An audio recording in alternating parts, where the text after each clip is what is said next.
The Conversation France. In extenso, des chercheurs et des chercheuses qui décryptent les grands sujets. Un podcast pour mieux penser l'actualité.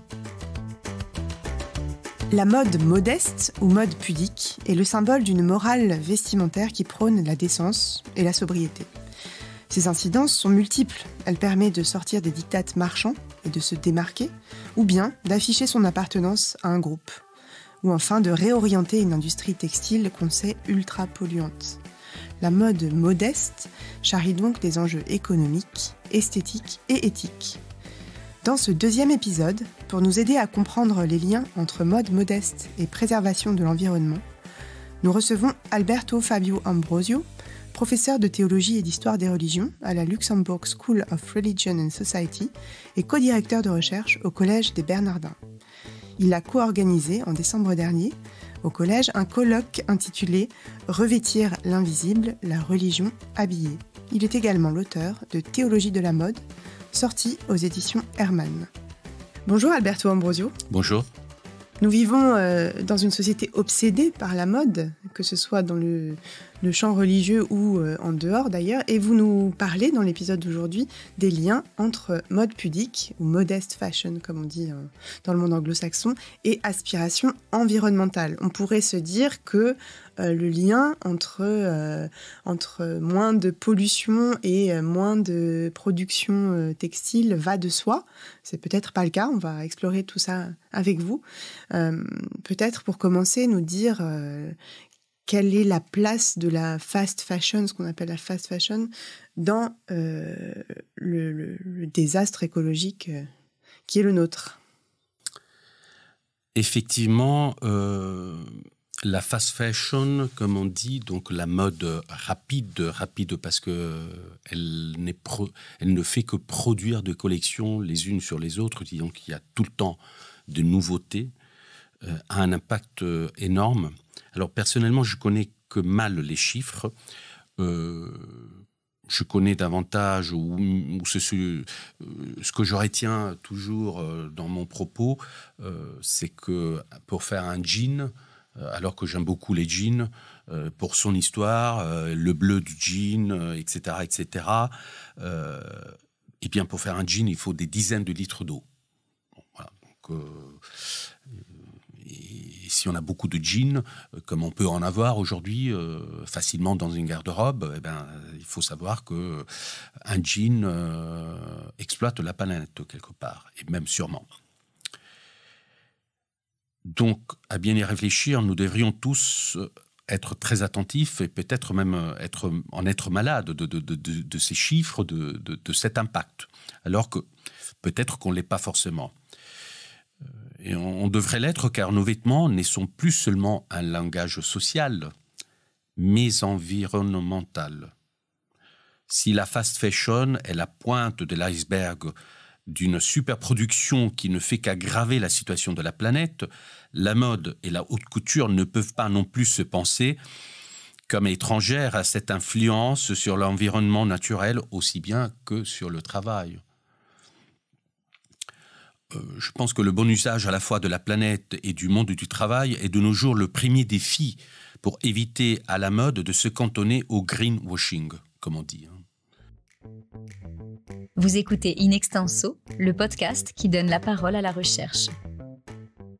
On est pris dans des injonctions contradictoires, à savoir d'un côté paraître à son avantage, rester à la pointe de la mode, et d'un autre côté préserver l'environnement, être attentif à sa consommation. Donc c'est presque impossible à résoudre. En fait, c'est une des raisons qui me sont de plus en plus chères pour avoir choisi ce domaine de recherche, venant d'études de sciences religieuses sur l'islam ottoman et turc, dont je suis spécialiste et je le reste. Mais parfois, ça peut être un peu étonnant de travailler depuis désormais déjà des années sur des questions de mode. C'est parce que c'est dans la mode qu'on voit tout le système de la modernité qui se met en place avec ses potentiels et ses paradoxes et ses flagrantes contradictions. Donc oui, la mode a l'injonction de paraître, coûte que coûte, même si on doit exploiter la planète.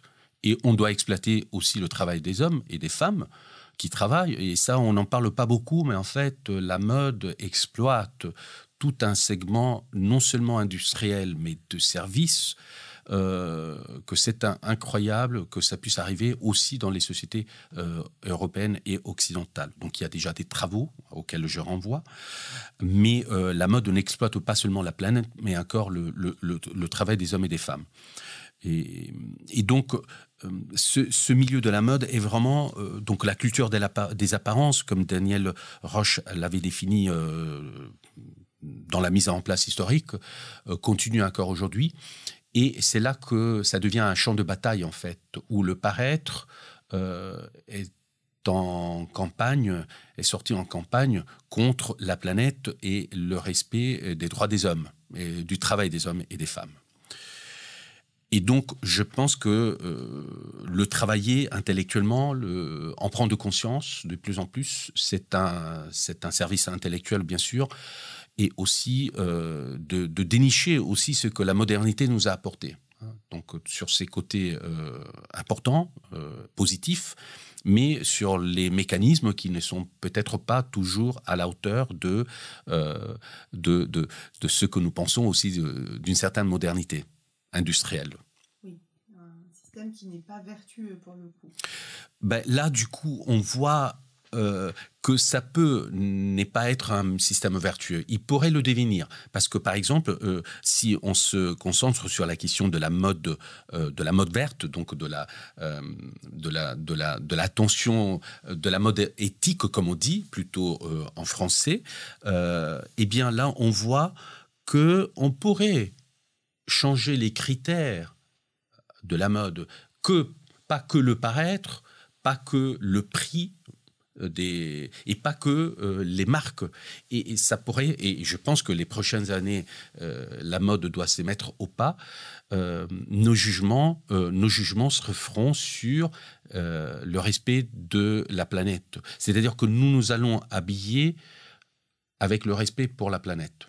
Et ça va être le nouveau jugement des prochaines années. C'est-à-dire que si jusqu'à maintenant on se jugeait, on regardait nos vêtements par rapport à une pudeur, à une modestie, par rapport au jeu de séduction, etc., etc. Bien sûr que ces critères pourront rester, mais les nouveaux jugements qui sont déjà en cours, c'est est-ce que ton vêtement a une traçabilité, et dans cette traçabilité, il y a du respect pour le travail des hommes. Est-ce qu'il est fait avec respect pour la planète ou pas? Donc le critère, à ce moment-là, bien sûr qu'il pourra devenir moralisateur, mais le nouveau critère de la mode, et si c'est celui qui va gagner dans ce champ de bataille, eh bien la mode aura un nouveau critère, mais celui-là, il est positif. Donc c'est un système qui peut être autant vertueux que vicieux. Et ce qui est difficile, c'est que finalement, toute cette partie qui peut devenir vertueuse, qu'il est déjà pour certaines marques, bien sûr,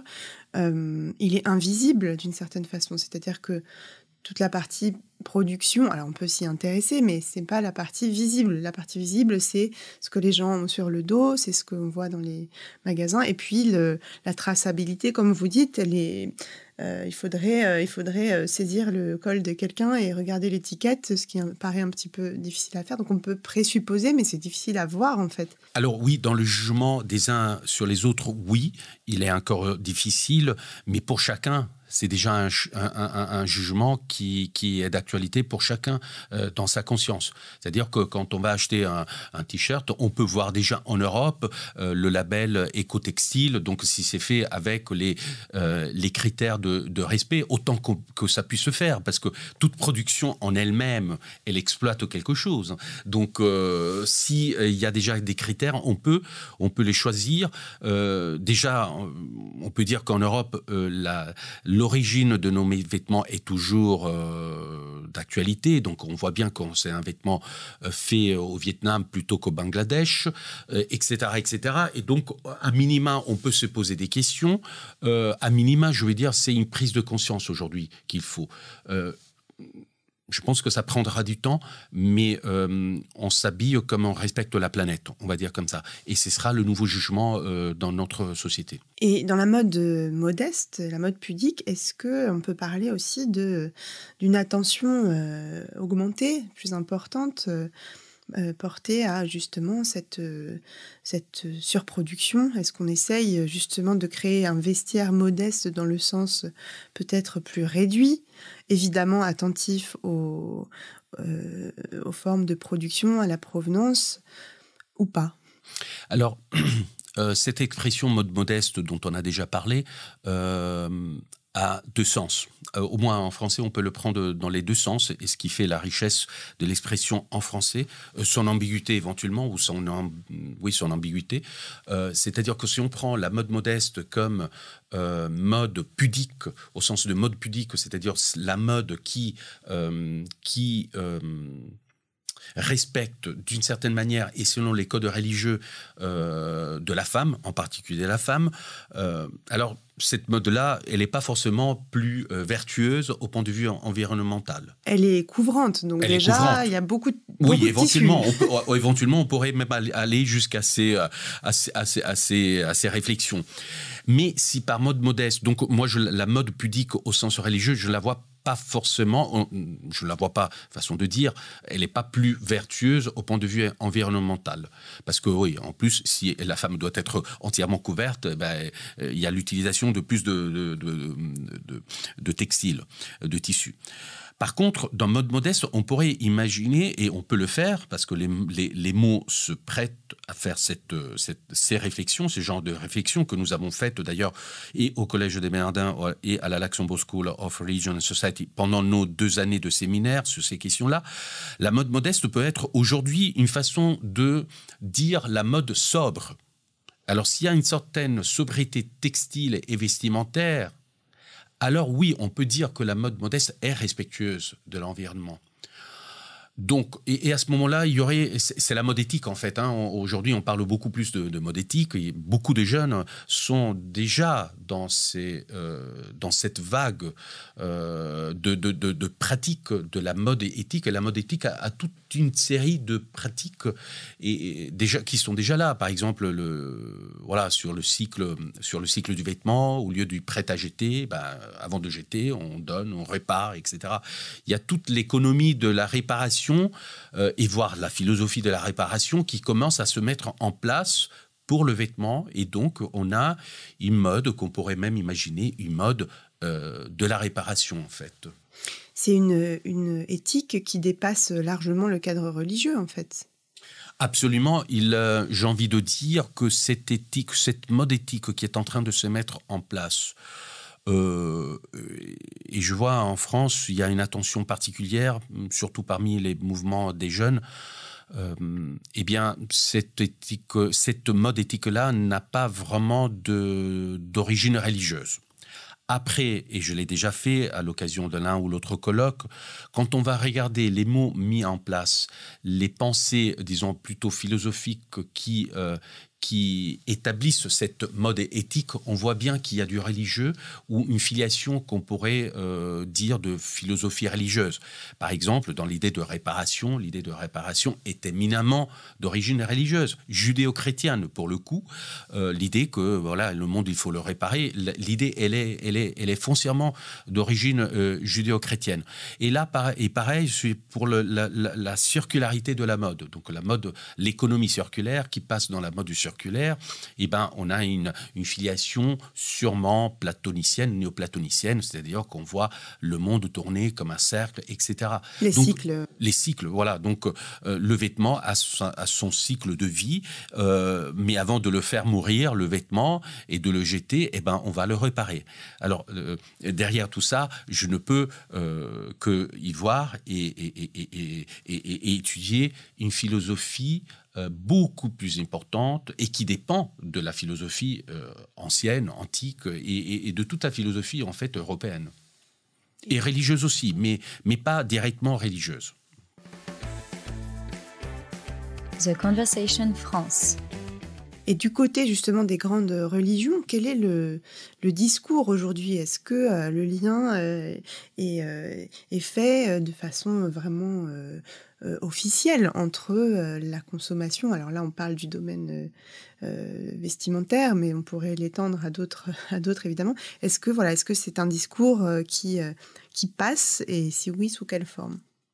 Mon impression, c'est que les religions qui ont dans leur corpus de doctrine, de dogme, de philosophie, de théologie, ont tous les moyens pour réactualiser ce discours qui va à l'encontre d'une consommation complètement fébrile, mais elles ne l'ont pas vraiment fait.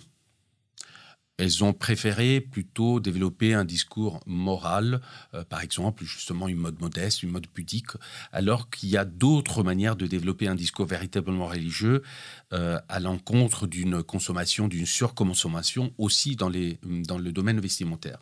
Alors, chez les uns ou chez les autres, il y a de plus en plus, je veux dire, chez différents mouvements religieux, dans les monothéismes, il y a de plus d'attention à cette question du mode éthique, mais elle n'est pas prise en considération en tant que telle.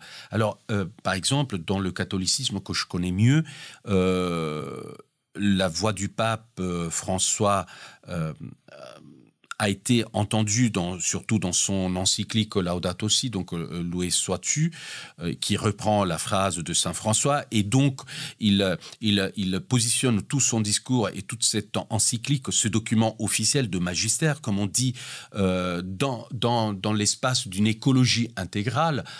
Il n'y a aucune référence à la question vestimentaire. Aucune. Et donc, on pourrait l'appliquer.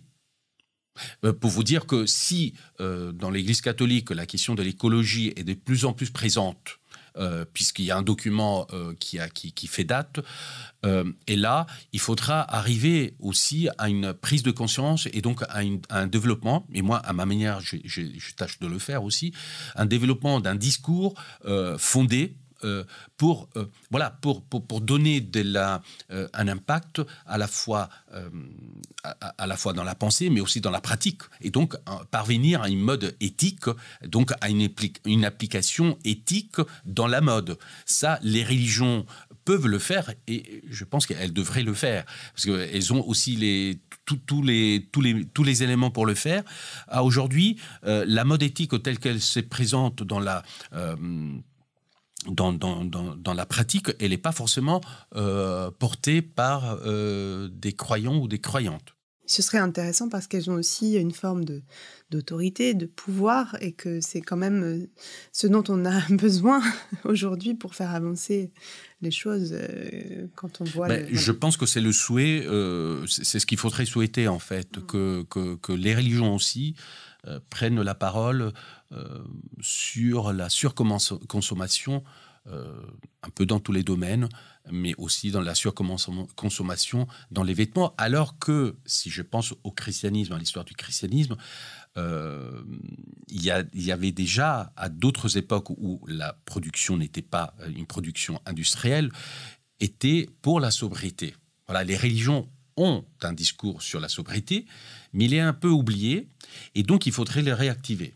Parce qu'aujourd'hui, ce dont les sociétés occidentales développées ont besoin, c'est la récupération de l'idée de sobriété. Bien sûr qu'il va à l'encontre d'un capitalisme libéral et de surproduction, mais il faut se demander si la survie de nos sociétés ne passera pas par la sobriété.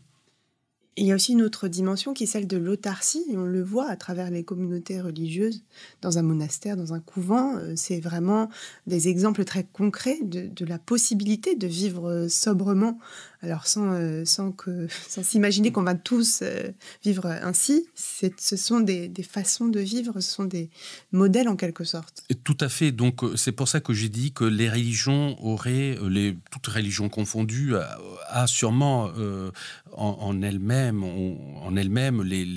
les éléments de pensée et de pratique pour proposer et davantage diffuser un discours et une pratique de respect environnemental et encore une fois de respect de l'environnement humain et du travail des hommes et des femmes, alors que ce n'est pas encore largement diffus, ce retour aux sources qui prônent une certaine sobriété. Et c'est un combat. Oui, donc on le voit, il y a à la fois un mouvement qui vient du non-religieux qui se fait de plus en plus éthique et une possibilité, un potentiel pour l'instant qui n'est pas vraiment actualisé du côté des religions pour peut-être pas imposer, mais influencer le monde dans le sens d'un plus grand respect de l'environnement. Je pense qu'on peut résumer comme ça en fait. Merci beaucoup Albert. Merci à vous. In Extenso est un podcast de The Conversation. Chaque vendredi, la rédaction donne la parole à la recherche pour mieux comprendre l'actualité. Retrouvez l'ensemble des épisodes d'In Extenso et nos autres séries directement sur theconversation.com dans la rubrique podcast.